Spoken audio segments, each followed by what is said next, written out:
But apparently I've solved it. So it's so good. Hello guys, and welcome back to TierSpec TV. Last time my Defender was on the channel, we were upgrading the clutch, the flywheel and the transfer box, and at the end of that video I said I was taking my Defender away to have some work done to it, and that work is now done, as well as a whole bunch of new mods, small and large, inside and out, all of which contribute to this storyline of making my Defender great again. So today I'm going to take you through all of it. So before we get started, I need to say a big thank you to two people. Firstly, Chris from ORE4x4, who put me in contact with Ian from IRB Developments, who then helped me source a lot of the bits that I am now going to show you on the Defender. So I think we should start off with the most obvious change that I am looking right at right now, and that is the wing. The infamous wing, which for so long had a dent in it just here, from an accident a long time ago, and I just never ever bothered to get it fixed until now this summer when I finally decided to do it. And that is what I was referring to at the end of the gearbox video where this Defender last featured, when I said I was taking it away to have some work done. So this panel here, the side, the wing and the light panel here are both new. This top panel is not new, but the whole thing has been resprayed just for continuity's sake.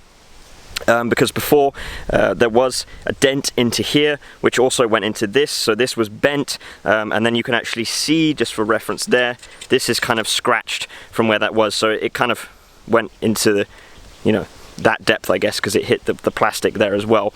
But that's now fixed, so I can finally take pictures and videos of this Defender from this side, not just that side, because those kind of eagle-eyed or long-term viewers of you will have noticed that basically when I take pictures or film this Defender, I always try and do it from the right side because I hated that dent. But now it doesn't matter, it looks awesome from both sides, which I am so happy that is finally done. And with that as well, I decided to go with a whole bunch of small mods and fixes, because you know what happens when you start doing one thing, you want to kind of fix everything. So there's a lot of little fixes and modifications, or fixes that have been improved with modifications, which I will go around now. So we'll stick with the front end here, and I think the one you've probably noticed by now is the checker plating. That wasn't there before, but I've decided to put black checker plating on top, and I know that's not to everyone's taste, but for me it just made sense because we're often putting tools, camera gear, whatever, on the wings here, as you do. And in fact, many of you pointed out that before, that we shouldn't be doing that because it scratches the paintwork and so on. Not that I'm particularly bothered about scratching the paintwork on a 21-year-old 300,000 kilometer Defender, but it is a very nice thing to have. It acts as a nice surface, to work surface to use or put things on. But on top of that as well, it's nice with this newly resprayed wing to have this here. Also kind of makes it match a bit better, because this one was very kind of, you know, scratched and worn on that side, and now this has been resprayed, so it looked, yeah, not quite the same. So it's nice to have that there. Also, on top of the functional side of it, I think it just looks great, kind of tying into all the other black touches I've got going on, like the new sawtooth alloys I got earlier this year, the black door hinges, the new black ORE bumper, the light surrounds and grille and everything. It just continues that black theme throughout, which I'm really liking. Now that I feel like I said, I've kind of got this theme going, I'm really happy with the aesthetic of it. Speaking of which, the grille and light surrounds are not new, but I did give them a respray not so long ago, which I don't think I've mentioned before. That's been done, so it kind of looks a lot more bold and matches the bumper much better, because before it was a kind of faded grey like these wheel arches here, and that's something that takes, you know, no time at all to do. You can just pick up some black spray paint from your local hardware store, give them a good clean and give them a couple layers of spray paint, and you can just do it every few years. They will just fade, but if you just want to stick with the standard Land Rover light surrounds and grille, then it's a great way to really give it a bit of a refresh. As well as that, I've also replaced the screws, these two here, and the screws for the grille as well, with some stainless steel ones, which are silver, unfortunately not black, so they stand out a little bit more, but they are stainless, and it was also just the best solution for my OCD, because before the screws on each side were not matching, and the screws on the grill as well had one or two odd ones, as well as they were just getting rounded off from being removed so many times over the years. So it's really just the smarter solution to have that, and a nice peace of mind if you like. So moving around the side, we've got some new badges which continue the black theme, and these have a kind of 3D effect to them as opposed to the standard ones, which are just a sticker, and the old ones are also a kind of greyish silver colour. And in a way I would quite like to keep the original ones just because they are the original, but of course with the new wing being fitted I lost the sticker on that side. I'm sure you can get replacements, but I just thought actually may as well go with something new, and again kind of continues the black theme that I've got going and that I'm really happy with. So I think these are really smart little upgrade to get and just match with the door hinges, the wheels, and so on. It's just these sills that I really need to replace because it just, yeah, spoils the look down the side a bit, but I can assure you I will be replacing those because they do not look nice at all, and I will be putting some rock/tree sliders on there at some point when it's the right time. If we go up along here to the windscreen, is it better if I go to the other side perhaps because of the sunlight here? But the whole windscreen wiper situation has been upgraded. Some of you may remember that before, this windscreen wiper had a lot of slack in it. If my camera will to... I can't focus my camera here, come on. There we go. So, some of you may remember that this windscreen wiper had a lot of slack in it. Basically, when it was in the resting position, it would come all the way down here and rest on the gutter, because the bit that the windscreen wiper arm attaches to was just very worn, so it just had that play in it. So those pieces have been replaced. I did it on both sides just because you may as well do a pair, and new wiper arms as well, just to look smart, and new wiper blades for good measure also. And it's at this point where I will come to the rear and head onto the inside of the Defender to show you a rather big change here, and that is of course the flooring, because this before was just bare metal. Well, actually, before we replaced the cross member, I think last summer, there was some plywood, a plywood sheet on the center floor here, and covering the sides was some kind of naff, manky old carpeting. And in order to replace the cross member, that had to come out because of other things that had to come out, and ever since then it had just been bare metal in here, which looked pretty rough, but more importantly made a lot of road noise. You heard a lot of noise from stones, from tires, from rain, and so on. And I'd been looking for a solution for a long time, a solution that would work, and you can just get a rubber mat that just plonks in here, or you can get one that covers the whole thing, but I wanted it to look reasonably good, and also last a long time, as well as providing the sound insulation that I wanted, and I found the solution from Exmoor Trim in the form of this. I think it's called acoustic matting, but this is not just rubber matting either. It has a sound insulating material on the bottom half and a durable rubber on the top, so it really reduces the road noise a lot, as well as just looking quite smart as well. Did require a bit of cutting to get it in here. It's not a perfect fit when it arrives. Definitely worth doing. The only downside is it's a bit hard to fit to the sides here. As you can see, it's kind of floppy. It's hard to get it to fit exactly, and it's just Velcro, which means you can just tear that off, but again, getting the Velcro pads to stick and everything to the bodywork and this was, yeah, a bit fiddly. But it's fine. It doesn't matter that it's not like completely flush. That's fine with me. You know, it works. It does the job. And then this, of course, you can just plonk down. There's nothing needed to hold that in other than the little thing here. So very happy with the way that looks.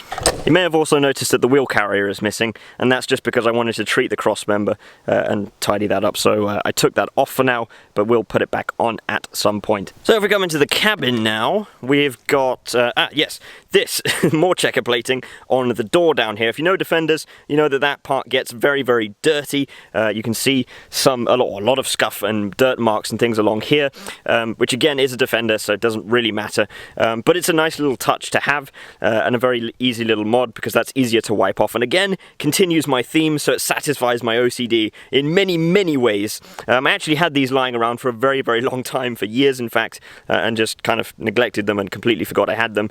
And then doing all this stuff, I found them lying around, so I decided to fit them as well. And I think there's nothing else on the interior as far as I can remember, but now that I've opened the door, I will take this opportunity to show you the thing I'm most excited about, the sprinkler.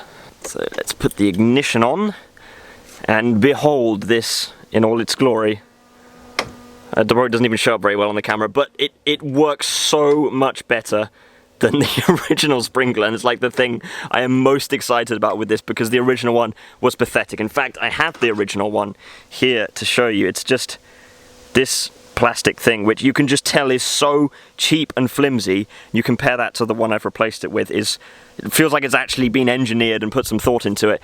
So I can finally keep my windscreen clean. I thought keeping having a good windscreen wipers and a good sprinkler on a Defender was kind of like some kind of urban legend, but apparently I've solved it.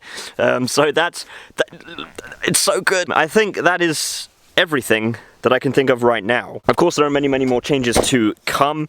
The mud flaps need replacing as well. I've actually got a new set of mud flaps. You can see the decals are starting to come off. They've been around for 3 years or so, and through a lot of off-roading and so on. Also, these are gloss black, and the real ones are a satin kind of matte black, so they don't match, but that will be changed, and new mods coming as well. But let's jump in and we can discuss that.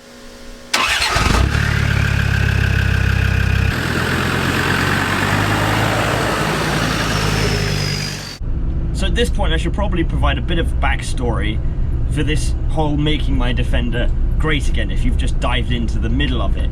Because about a year ago we replaced the cross member on my Defender, because as it turned out that desperately needed doing. And then that kind of started this whole chain of fixing other major things, and I wouldn't say restoring my Defender, but definitely fixing a lot of big things that needed to be fixed if I wanted to keep this vehicle going. So that all started with the cross member, and then a whole bunch of other small fixes. I think the next big thing was the steering box, because I had the death wobble, which was awful, and we eventually eradicated that by changing a whole bunch of things related to steering and tires and so on. So that's gone, and then all these little changes have kind of added up to something which is so nice to drive, really nice to look at, especially when you consider it's done over 300,000 kilometers and is 21 years old at this point, and it is going so strong. It's solid underneath. It's been running the Storm Tuning remap for 4 years now without any issues, and it looks great, and that wing is finally fixed. That was the other big thing. And then, like I said, that led me on to doing lots of these small things around the vehicle that I wanted to do to smarten it up. And there's a whole lot more coming as well. It's definitely not over, and I think I infamously said probably about a year ago or so that I was like, I'm not going to do that many more mods. I think it's about where I want it to be, and here we are a year later and I'm changing all kinds of things. But the important thing for me now is I think I have a vision for what I want this Defender to be now, what I want it to look like, and I'm definitely on track with that. I'm so happy with the way it looks, because the years before I probably did a lot of random things. I was going in different directions. Not to say I wasn't happy with those mods. It's got a lot of awesome mods that I wouldn't change, but in terms of visually and purposefully, it's now going the way I want it to, and there's going to be a whole bunch more mods coming, which I'm really excited about, and I know you guys are going to love. We're just going to continue that theme. So if we think about where the Defender is now, how nicely it drives with the Storm Tuning remap, the new tires, the new transfer box setup, the new clutch, and so on. Now we look a year ahead and think about where it's going to be. It's going to be absolutely awesome, and I'm really looking forward to it. Another thing that I need to address is that earlier this year I did a sort of review of my Defender after it had covered 300,000 kilometers total. And in this video, I laid out the idea of possibly selling it and moving on to something else, or taking it off the road due to the cost of taxes here in Denmark and getting something older and cheaper like a Series 3.